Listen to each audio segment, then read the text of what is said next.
Welcome, welcome, gorgeous Tia. Welcome to the Unstoppable You podcast. I am delighted to have you here. It feels really special. One, because it's you, because you're a beautiful long-term client. We've had this beautiful friendship and connection over a long period of time now, which is so special to me. And also because we haven't done interviews on the podcast for a wee while now, which is it just kind of happened, but I'm just so excited that you're here and you're kickstarting off some beautiful, guest interviews. So thank you so much for your space and time and your wisdom today. So excited to dive in. Evie, thank you so much. I'm so excited to be here. Can't wait to chat with you. I feel like I've so much has happened since I've been on your podcast the last time, so I'm very excited. Absolutely. Absolutely. Yes, I should say Tia's been on here before. We should link all your beautiful episodes in the show notes.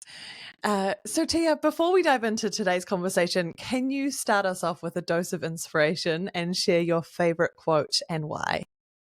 Yes, please. So you shared this with me before, so I actually prepared something because it's a little bit longer, but it's really truly one of my absolute favorite quotes.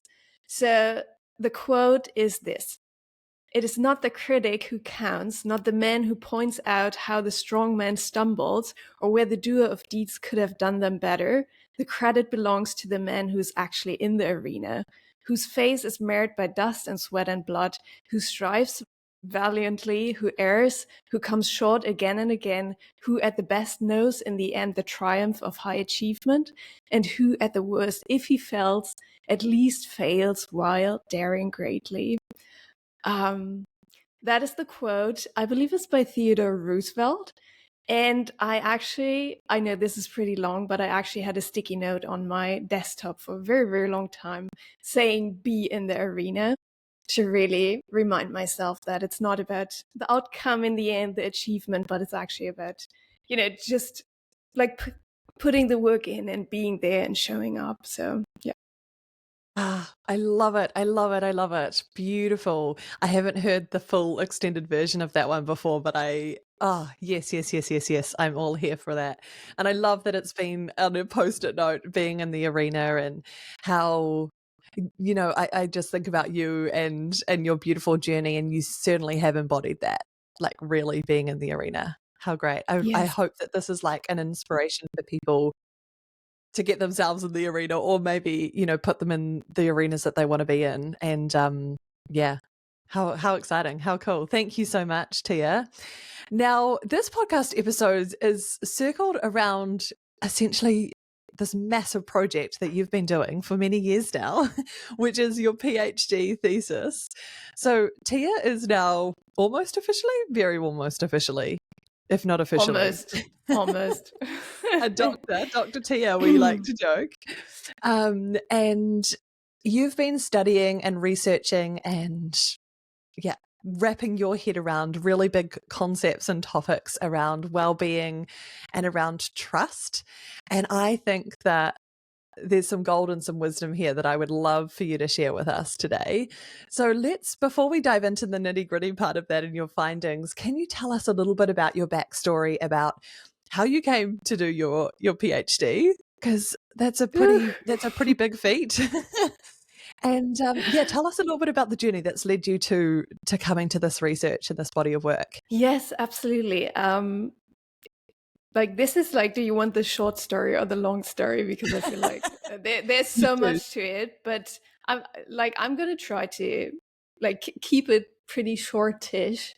So I basically did my master's degree in sociology and literature. And I was always very interested in, sociology is all about how communities live together, right? How people live together and organize things together, and how groups of people function, right? And that was something I was truly passionate about.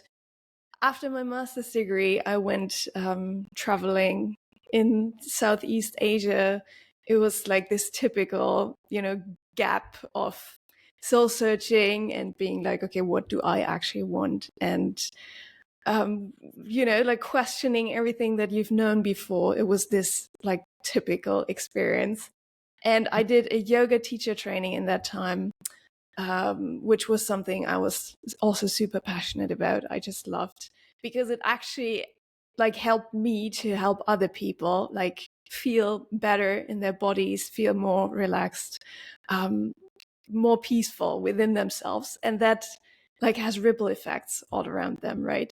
So that was my year in Southeast Asia, and I ended up in Bali, ended up meeting my boyfriend there, ending up like building a life basically there in Bali, and kept thinking about this idea of, for me it was pretty sure if I want to do a PhD, it definitely has to be a topic that is close to my heart, that is something like my mission, because I know it takes so much effort and work.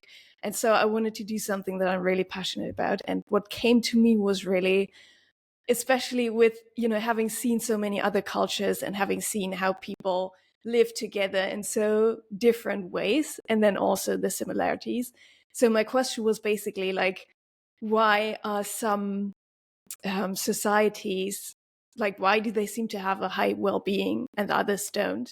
And why is it that within a society some people have a higher well-being and others don't? And how is that connected to social trust and social capital, which is all about, it's also called in research the social glue of societies and communities. So it's basically the thing that keeps us together somehow, keeps us connected. Also like between you and me, people we know we know, but also between people who are strangers. Like, why do you trust someone that you haven't met before, or don't trust them? And so that Juicy. was the idea, exactly. That was the idea. And then there were many detours from that, but that's like I planned a big project and then COVID happened, so I had to change a lot of things. But the main topic of the thesis was still the same, like this well-being and social trust, and how is it connected. Yeah. Beautiful, beautiful. I love that gap year of traveling around, doing your yoga teacher training, ending up in Bali, and like that just being such a pivotal moment for you as a human, but also it leading into these big things of like, wow, just seeing how different cultures and people live their lives, and what that means for people and all sorts. I think that's so inspiring, and I love how it's come from something that's really like organic for you, and something that's really sparked something.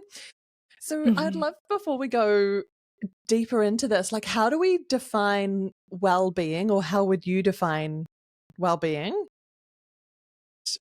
Yeah, and tell us a bit more about that, because I know you've mentioned to me before that well-being, mental health, life satisfaction has been dropping over the last 10 years in the Western world in particular, and growing medicalization of well-being. So I'd love for you to kind of define that and speak to those things a bit more. Like, why does this topic matter?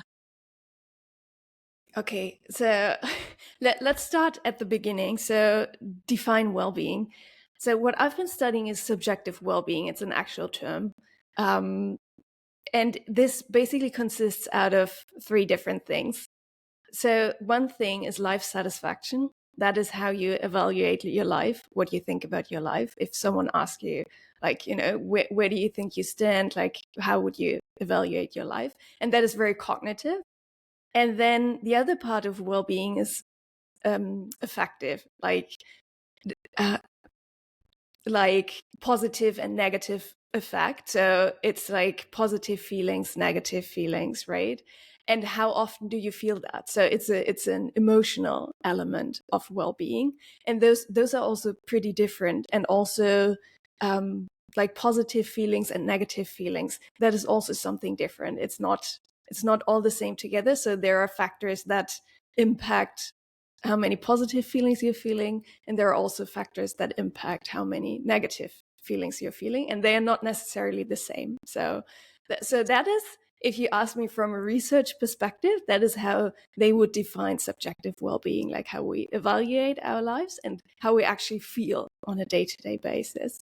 Yeah. Yeah. Positive and negative feelings. Interesting. Yeah, that's perfect. Thank you.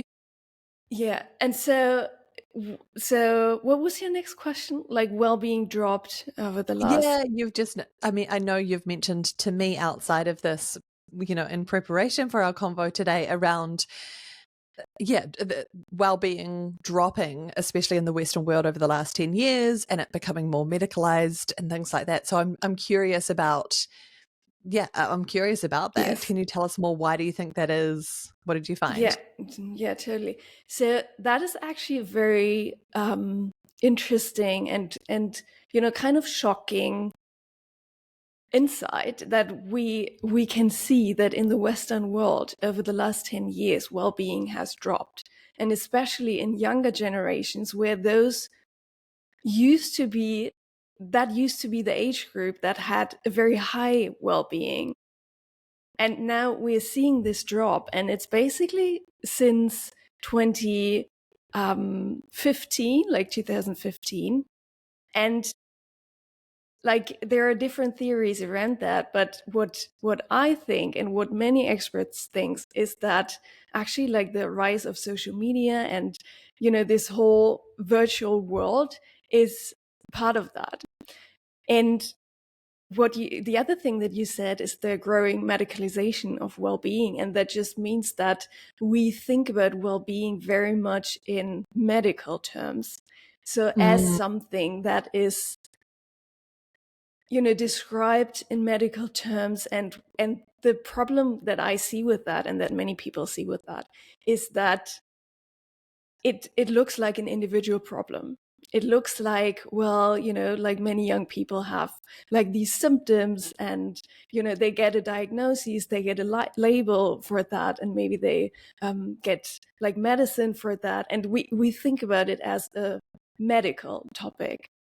And I think, and many other things think that as well, is that it's actually a social problem. If we see that overall well-being is dropping, like we have to ask ourselves not what is wrong with those individuals, but actually like what is wrong with the culture that we're creating and the structural conditions and the surroundings. Like why aren't people thriving in them? And that is a different perspective, right? That doesn't mean that like people shouldn't get help. Of course they should get help, and you like we have all of these amazing offers to help people individually, but it's not just an individual topic. It's Mm. actually like also a social topic, and a really important one as well. Yeah. Yes, yes, yes. Mm. Yes. Tell us more then, Tia. So where to from here? So we can see that there's a huge need to look at this, and this is a large problem on a societal level and an individual level. Tell us more about, what were the next steps for your research? What did you find? Where do I start? So like Yes. Do you one want me to refine that for you? no, I'm gonna start somewhere. It's always a little bit hard to condense like Of a course. like big work like that into like some bite-sized wisdom. But I think one thing that is happening, and I hope that my work can also contribute to that, is that we take well-being a little bit more serious, as like even as an indicator. Like for a long time we have looked at societal progress and wealth in terms of GDP and economic outcomes, and that was all that mattered. Even when it came to policy decisions and all of that, like we looked like how efficient are we, how much money and how much wealth are we creating, basically. And now, and for the last like maybe 20 years or even longer, like there's also a shift to asking like for other indicators, and asking for like not just how much wealth are we creating, but actually like how's the well-being of people, like how are people in this Yeah. system. And I think that's super important, and that's an important shift. And that is like what I see. If you ask me for vision, or for like where should this be leading us, like I see having well-being more in an educational frame, like like bringing well-being into education, and not just having it in the medical system. Because for people to get into like to get that help, like they are already feeling really bad, right? Like for people Yeah. to reach out to get medical support, like they are already somewhere down there. And I don't think it has to be like that. And actually, that's why it would be so important to like have more education around that and help people to make choices that are good for them. Because actually, that is also one of my results in my research, that I looked at how important are structural factors like our surroundings, and how important are individual factors like, health behaviors, and even things like mindfulness and flow experiences. And what came out there was that like these individual lifestyle choices, like they are super important, and they really affect our well-being. Like in my models, sometimes, or like every time, um the flow experience, like doing something that you're genuinely interested in, enthusiastic about, had bigger effects on well-being than money, like increases in income. So it's like there is a lot that you can do individually, while some people also need to look at the macro level, at the structural things. And I think we need both, like empowering individuals and teaching them, educating, and coaching is part of this, to like live more empowered lives, to build resilience, to build emotional intelligence, to learn to be in their bodies, to do all of these things, so that they can also take their power back and look after their own well-being, while also addressing like structural issues as well. Amazing. That gets me so excited. I've thought this forever, and I'm sure you'll be similar even outside of your research. Like when I came into doing my own therapy work, my own coaching work and personal development, I was like, why didn't I learn this earlier? Why don't we teach this in schools about Exactly. emotional regulation and nervous systems Yes, and all of these wonderful tools and practices and rituals that you can do to support yourself so yeah, beautifully. And I long for a day where that is a part of like school curriculum and definitely. perhaps in Yeah. other ways as well. And I love that you and I are stimulating some change in our own small ways through the work that we do as well in that way. So yeah, that's so wonderful. Tell me a bit more about the flow experiences, the flow state. I would love to hear more about this. I would love for you to just elaborate and define it for the listeners a bit more. Because Yes. this was a big breakthrough for you. Yes, so flow experiences, like there's a lot of research around that actually now. So flow experiences are experiences where you're completely immersed in what you're doing, where you like lose the sense of time. You're completely like you forget everything around you, and like there are different concepts, but usually it's like also connected to like being interested in that thing, being like kind of enthusiastic about what you're doing, and also like a little bit of challenge as well. So it's like the perfect balance of being challenged but also having the competence to like solve that thing or to do that thing. So it's Yeah. like what you would maybe have in like athletes or artists or musicians who completely get lost in their art or their craft. But it's not only like it's something that every one of us can have and can experience. So it's like not for some special people, but it's for every one of us, and Mm, it's something that affects our well-being like so much. Like it was one of the strongest determinants in my research, wow. actually, like especially for positive feelings.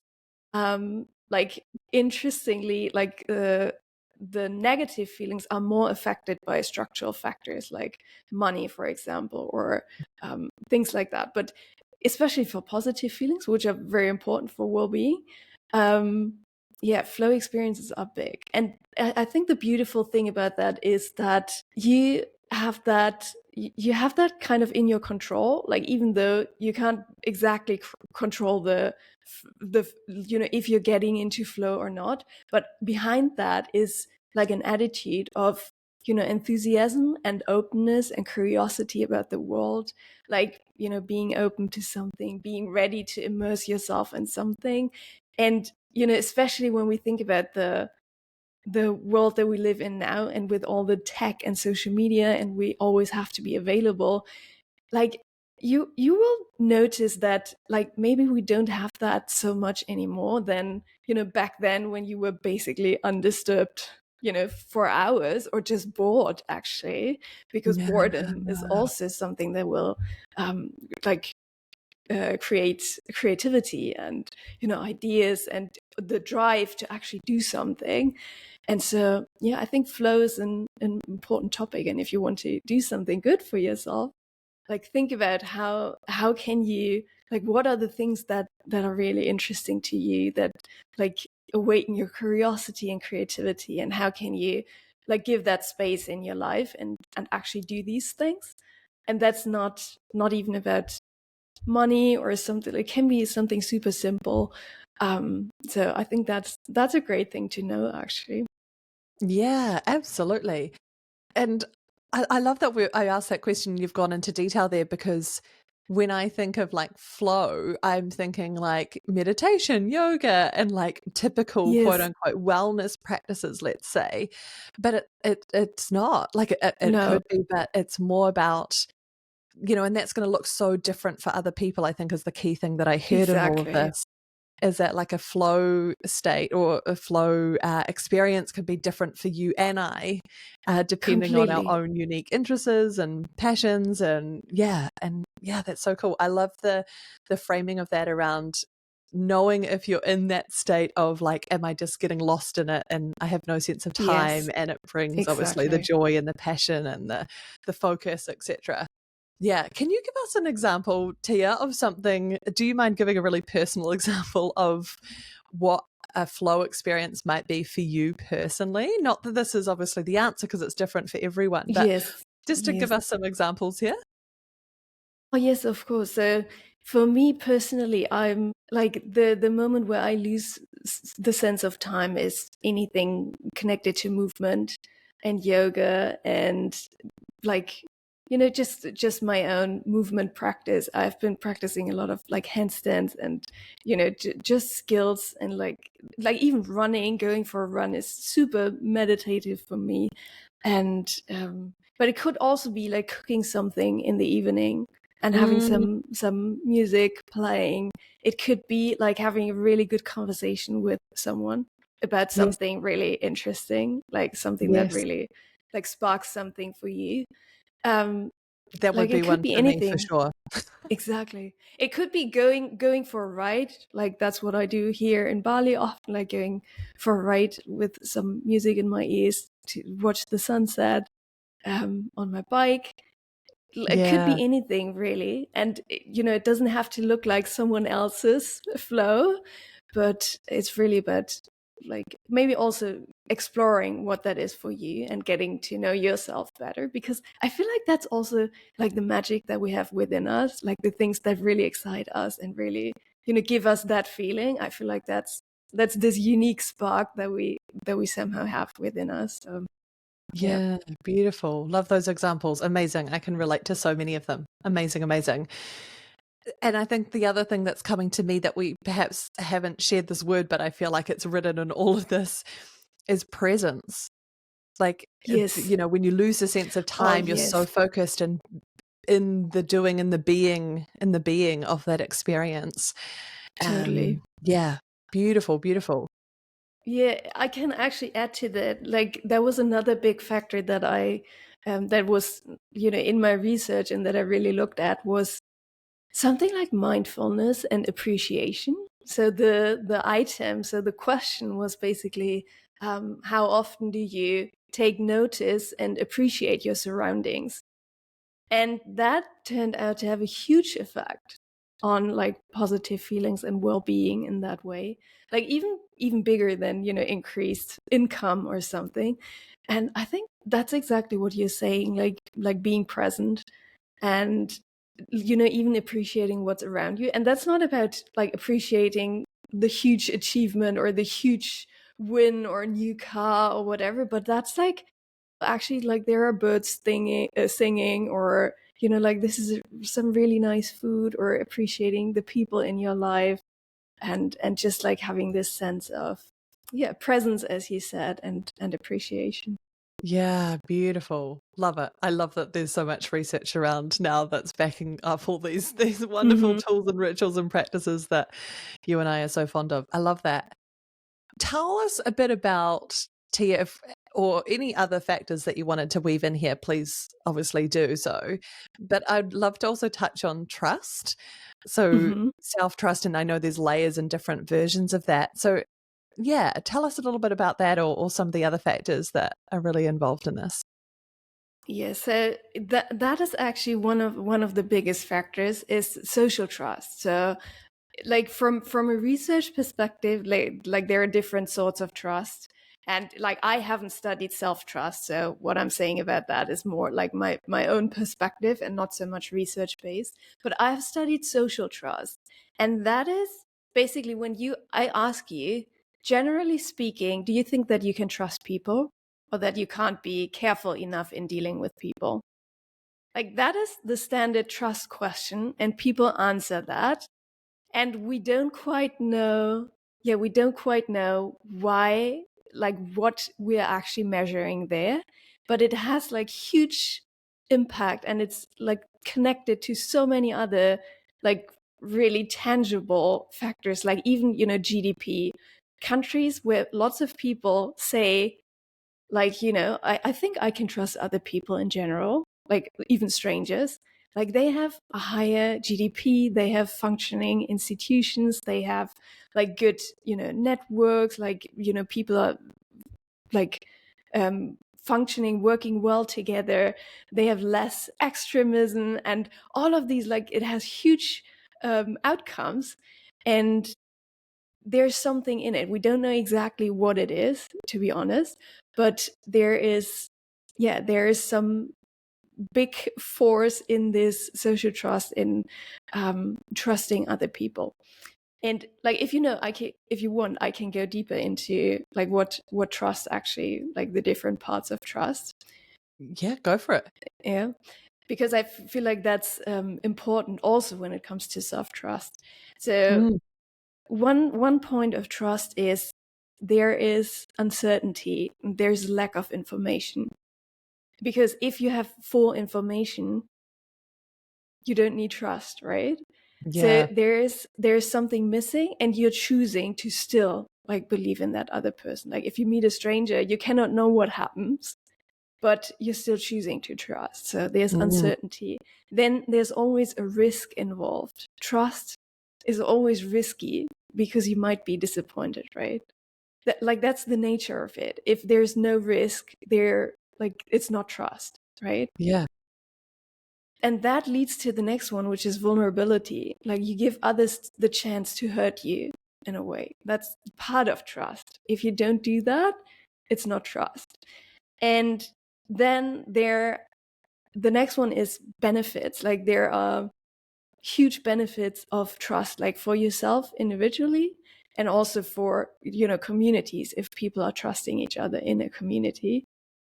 That's why, we take the risk to trust, because we think that we'll be rewarded for that in some way. Mm, And then the last thing is, there's a time gap between when you put the trust into someone and when you know if it was actually the right decision, right? yes. It's like almost like paying a credit, and then you'll know later if it was actually worth it. And I think all of these things are true for like interpersonal trust, like trust between people, but also like trust in yourself, right? And trust in life, trust to make decisions, and to, do scary things. If you, start a podcast, um, you have to have the trust, like you have to record the first episode, and you don't have the evidence yet. That's the time gap, because you don't know, is anyone going to listen to that? You don't know, but you're still putting the time in and the effort, and creating the artwork and everything, and like, that is trust. So 100%. Oh, I love those. I love those. Yeah, that gets me excited. And like so much courage is involved in that. To Yes, trust in yourself, to trust in other people, to trust in, society or the wider sense of the word as well. Yeah. Yeah. totally. So how does Yeah. that relate to well-being? So self-trust and the social or interconnected trust? Yeah. It's super connected. It is like in my research, it was the one biggest factor, bigger than everything else. And it was a little bit more complex than this, but it was huge. Like that was basically the main result, Wow. that social trust is huge. And it's like if you want to have like a functioning community, family, group, like work culture, individual, like healthy individuals, it's really about trust. Yeah. Yeah. And it's, yeah, I think there are still many questions in that research and many things that we don't know. Like from my personal perspective and also my yoga background and coaching background, I also believe that it's a whole state, like a full body state, emotional state, um, like feeling safe in yourself and in the world and with other people. And Yeah. yeah, but yeah, I think there's still a lot to uncover there. Yeah. I'd love to hear, did you look into or learn more about what things improve trust? Because I would take a really similar standpoint to you personally, and through the work that I do around, it starts with the individual and how you feel about yourself and your levels of safety and your levels of courage, and yeah, the trust that you build within yourself that can then ripple out to other people. That if you're generally more self-trusting, then you're most likely going to trust other people and communities and things like that. And it's so, for me personally, I see just such a huge link with safety. Yes, totally. Um, I feel like I can answer that question from a research perspective and from my own perspective, because from the research that I'm doing, which is social science, right? That is the biggest question that everyone is asking. Well, how can we foster trust then when we know that it's so important? And Yeah. like on a community level, the thing is, it's very, very hard to create trust, and it takes a very long time. Yes. Um, so that's on the community level. And like external safety kind of helps, like peace and like a certain level of wealth Yes. and safe institutions like that. But um I want to answer the question on, like, from coach perspective or yoga perspective or my own personal view, which is, I think individually we can create trust, and it's almost like a muscle that we're training, Yeah. where it's like almost like bridging this time gap, and like doing something now without the evidence, without like the immediate reward, like putting something in and showing up. And also like maybe being the first one to trust. If you're in an environment that has not so much trust, or people Hmm. are kind of distrusting each other, well, maybe you have to be the first one who is actually trustworthy and also trusting others, and you invest in that way, into yourself, into others, into the community. And I feel like that's what the quote that I shared in the beginning is also about, right? Like it's so easy to be the critic on the sideline and pointing out everything that's wrong, and what other people are doing wrong, and what's wrong about society and everything. But like, as the quote said, it's about like being in the arena, and maybe being the person who is doing something Yeah. differently and creating those ripple effects, like even if it's just in your family, in your friendships, in your maybe workplace, like wherever you are, right? So I Yeah. think that's how we can create trust. And it's always going to take some courage to do that. Wow. Yes. Yes. I couldn't agree more. Yeah, it gets me really excited talking about talking about this stuff. Yes. And I think it just links up so beautifully with the work that you do, the work that I do, the work that, yeah, so many of us in the coaching, well-being spaces and the therapy spaces, psychology spaces around like doing the inner work, healing and generational healing as well, and how sure we can look at it from that structural point of view, and maybe there's systems that can support us all there, and also from an individual point of view, like us doing our own work and us, you know, as you say, flexing that muscle and strengthening our trust within ourselves, and putting ourselves in the arena, growing in our courage to do so. And like that stuff gets me really, really, really excited. Same. That's why it took me some time to finish. But how And incredible. And I love that it all makes so much sense for you, Tia. And yes, I'm having this moment where I'm just like in awe of you and your work. And I can see so many links with your coaching, with your yoga and meditation, your space holding. You know, this work is so needed. definitely. Yeah. Is there more to share there around your research findings, any insights or aha moments or interesting things that perhaps we haven't touched on today that you wanted to add? I don't know if there's anything missing, but maybe the thing that I'm taking away from that, like also being in this, you know, academic world and doing the research around it, is that in the end, like, it's not about theories, it's not about you know, like the concepts or the mental models. They might help us sometimes to understand the world a little bit better, but in the end it's like about embodying and living that, and also like looking within and finding your own truth in that, and you know, trusting yourself, as I said, to like find your own answers, to find your own, like what I said before, like the own spark or the thing that like catches you and lights you up somehow. And I feel like that's in many ways the best thing that we can do for you know, like well-being and trust and healthy, happy communities, right? To share our own light and to share our own passion and joy and happiness with others. So that's like maybe a personal thing that I'm taking away for myself from all of this. Wow. Beautiful. I love that so much. Yes, yes, yes, yes, yes.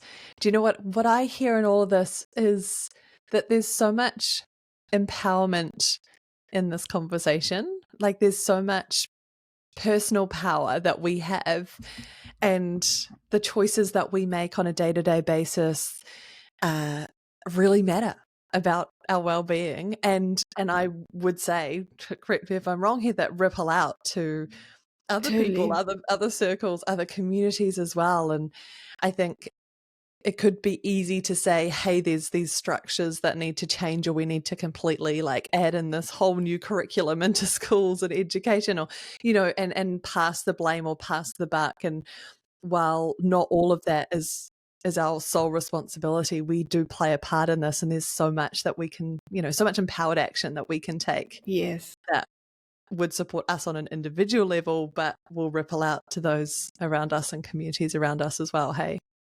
Yes, 100%. Like it's, you know, as I said, it's easy to point the finger somewhere else, but it's always like, you know, you have control over what you're doing and what you're thinking and what you're putting out there. So it's about really using that. And yeah, and like in the end, you know, each and every one of you, like in the end, all of us together, we create like the system or the social structure. So, you know, it's every one of us. And yeah, I think that's a empowering way to look at it, to actually start with yourself. Yeah. Wow. Oh, I love that. That's getting me so excited, Tia. Incredible, incredible. Were there any last things that you wanted to share there before we go into more detail about your other work, your incredible work, and how we can, get amongst that? Yeah, let's dive in. I think, Amazing, amazing. yeah. Tia, if there's anything else that you wanted to link, or resources or your research, etc., we can absolutely do so in the show notes.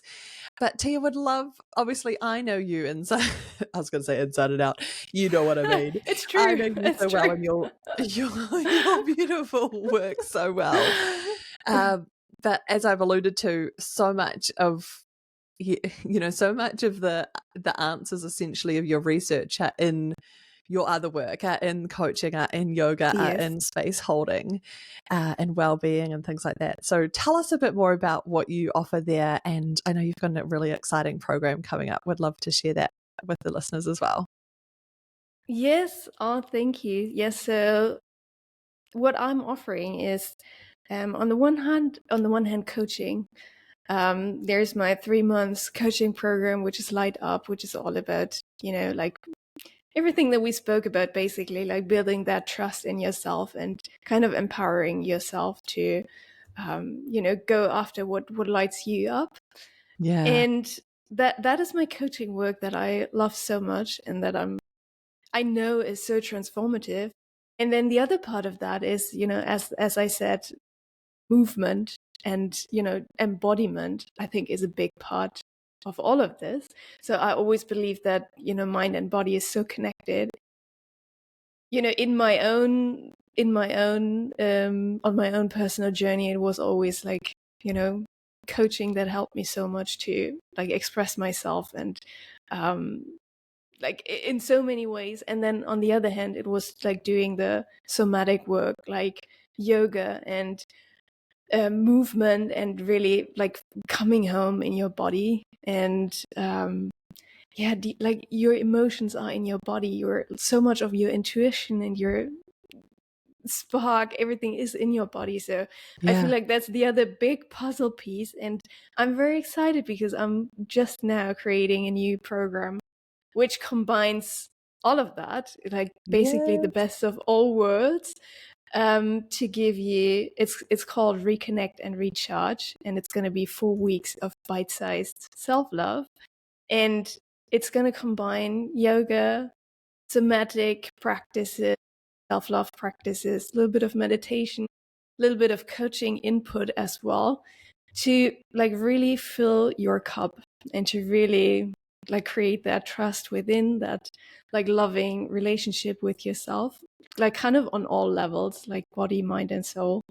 And I'm very excited for that. So it's going to start in November. Yeah.